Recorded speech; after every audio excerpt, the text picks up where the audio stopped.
턱뼈 괴사란이 너무 무시무시한데요. 그러면 골다공증 약을 먹거나 주사를 맞는 사람은 어떻게 해야 하나요? 관련 약이나 주사를 맞으셨어도 세 가지 원칙만 잘 지킨다면 안전하게 안심하고 임플란트 시술을 받으실 수 있습니다. 안녕하세요. 페리오치과 원장 정혜순입니다. 원장님, 저희 어머니가 임플란트를 하셔야 되는데 골다공증 약을 복용 중이시거든요. 괜찮을까요? 요즘 진료실에 오시는 60, 70대 환자분들이 가장 많이 하시는 질문이세요. 임플란트는 잇몸 뼈에 심는 거기 때문에 골다공증이 있는 분들은 골다공증이 없는 건강한 환자들에 비해서 위험 요소가 되는 것은 맞습니다. 그렇다고 너무 부정적으로 생각하고 두려워하실 필요는 없으세요. 오늘 그 두려움과 걱정을 명쾌하게 해결해 드리겠습니다.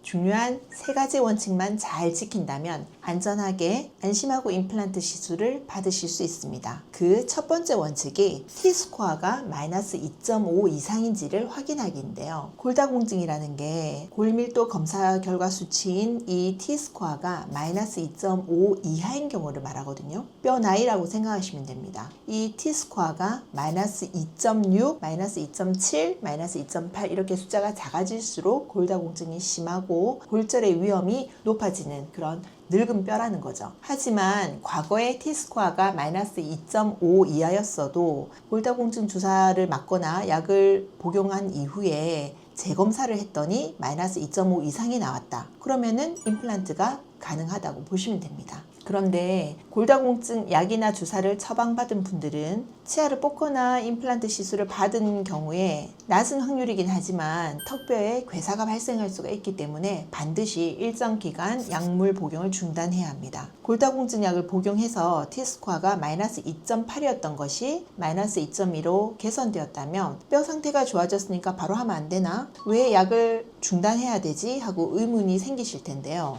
우리 뼈는 마치 365일 쉬지 않고 일하는 건설 현장과 같습니다. 이 건설 현장에는 철거팀에 해당하는 파골세포가 낡고 약한 뼈를 없애고 그 자리에 건설팀에 해당하는 조골세포가 새로운 뼈를 만들어냅니다. 그런데 나이가 들면 이 새로운 뼈를 만드는 건설팀에 인력난이 생겨서 잘 안 만들어지고 반대로 철거팀에는 인력이 늘어나서 뼈 형성보다는 뼈 흡수가 많아지는 거죠. 그래서 일부 골다공증 약, 특히 비스포스포네이트 계열의 약은 이 공사장에 작업 중지 명령을 내립니다. 문제는 철거팀이 작업 중지를 하게 되니까 건설팀에서도 작업을 못하게 되면서 턱뼈 괴사가 일어나게 되는 겁니다. 턱뼈 괴사란이 너무 무시무시한데요. 그러면 골다공증 약을 먹거나 주사를 맞는 사람은 어떻게 해야 하나요?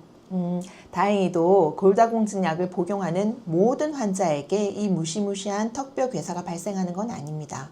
비스포스포네이트 계열의 약이 0.01% 그리고 항암제로 쓰이는 데노즈밥 같은 약물이 1 내지 2%의 확률로 턱뼈 괴사가 발생한다고 보고되고 있는데요. 암 환자들은 고용량으로 더 자주 주사를 맞기 때문에 이 턱뼈 괴사 발생 확률이 더 높습니다. 예를 들어서 프롤리아 같은 약물은 마지막 주사 맞은 날로부터 6개월의 약물 휴지기가 필요합니다. 골다공증의 경우에는 약이나 주사를 맞은 지가 4년 이상이거나 4년 이하라도 당뇨나 부갑상선 질환 등의 전신질환이 있는 경우에는 4 내지 6개월 이상의 약물 휴지기를 갖는 것이 안전합니다. 그래서 골다공증 약이나 항암제를 처방해 주신 내과 주치 선생님과 협진을 하는 것이 매우 중요합니다. 환자분의 약물 복용 기간과 마지막으로 복용한 시기 그리고 다른 약으로 대체 가능한지 여부 등을 내과 주치 선생님과 소통을 잘 해야 되는 거죠. 저희 치과에서는 추가로 약물 휴지기에 마냥 기다리기보다는 이 기간 동안에 뼈 대사를 보조해 주도록 비타민 D와 칼슘 제제를 복용하는 것을 권해드리고 있습니다.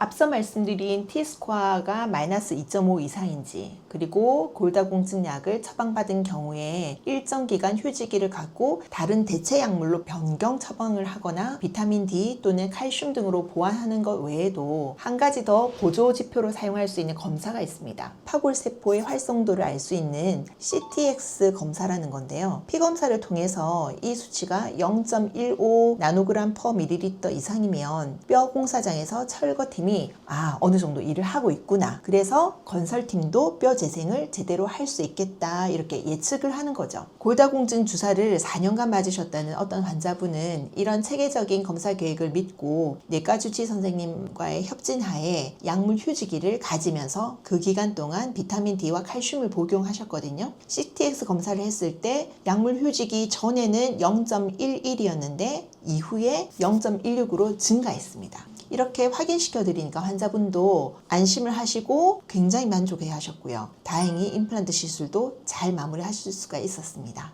자, 결론입니다. 골다공증이 있거나 암 수술 등으로 관련 약이나 주사를 맞으셨어도 체계적인 검사와 내과 주치의와의 협진을 통해서 얼마든지 안전하게 임플란트 하실 수 있습니다. 대신 여러분이 꼭 해주셔야 할 중요한 사항이 있습니다. 치과에 오시면 의사에게 이렇게 말씀해 주세요. 원장님, 저 골다공증 치료받고 있어요. 이때 먹는 약인지 주사인지 치료받은 기간과 함께 꼭 말씀해 주셔야 돼요. 이 정확한 정보가 여러분의 뼈를 지키고 성공적인 임플란트를 가능하게 하는 중요한 첫걸음입니다. 더 이상 혼자 걱정하지 마시고 페리오 치과에서 정확한 진단을 받아보세요. 오늘 영상이 도움이 되셨다면 구독과 좋아요를 부탁드립니다. 감사합니다.